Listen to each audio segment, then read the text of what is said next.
Hello കൂട്ടുകാരെ, ഇന്ന് ഞാൻ വായിക്കാൻ പോകുന്ന കഥയുടെ പേരാണ് ആന്റിനോസി. ഇതെഴുതിയത് കലാധരൻ മാഷാണ്. ഒരു നാട്ടിൽ ഒരു ഉറുമ്പിന്റെ കൊട്ടാരമുണ്ടായിരുന്നു.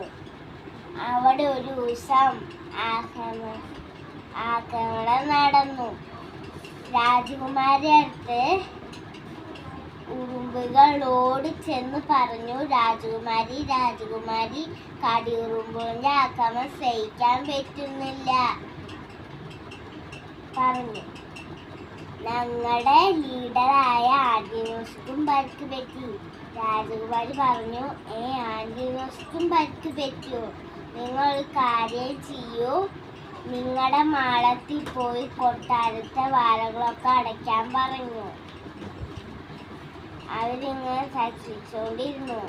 കുറച്ചുപേര് പറഞ്ഞു, ആക്രമണത്തിൽ പരിക്ക് പറ്റിയവരെ നഷ്ടപ്പെട്ട് കളയാൻ പറഞ്ഞു. കുറച്ചുപേര് പറഞ്ഞു, അവരെ നമുക്ക് ഏറ്റവും അടിയത്തെ റൂമിലേക്ക് കൊണ്ടുപോകാൻ പറഞ്ഞു.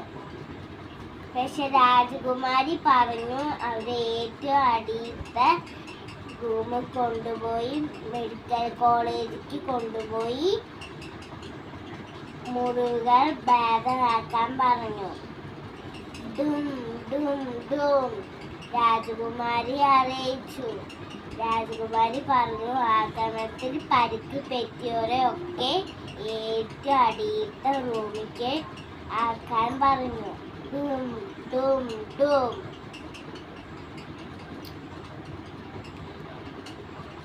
രാജകുമാരി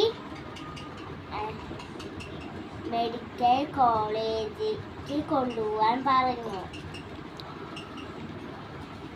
അവര് മെഡിക്കൽ കോളേജ് അവരുടെ ആശുപത്രിക്ക് പേരിട്ടു.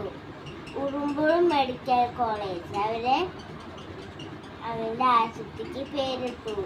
ഉറുമ്പുകളും മെഡിക്കൽ കോളേജ് അവരുടെ ഡോക്ടറെ അവർ കണ്ടെത്തി. ഡോക്ടറിന്റെ പേര് ഡോക്ടർ ഫോമിക്കോ. അവര് ഡോക്ടറിനെ കണ്ടെത്തി അവരുടെ ആശുപത്രിക്ക് പേരിട്ടു. ഡോക്ടറിന്റെ പേര് ഫോമിക്കോ.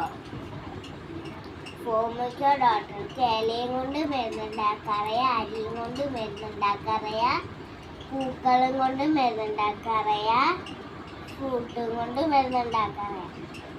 ഒരു നാട്ടിൽ നിന്ന് വേറൊരു രാജ്യത്ത് നിന്ന് വേറെ ഉറുമ്പുകൾ മരുന്ന് ചോദിച്ചു.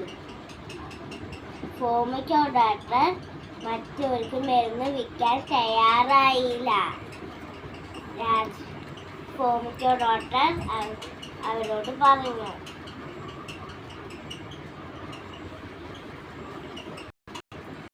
പക്ഷെ കടിയുറുമ്പുകളുടെ ആക്രമണം നടന്നുകൊണ്ടേയിരുന്നു.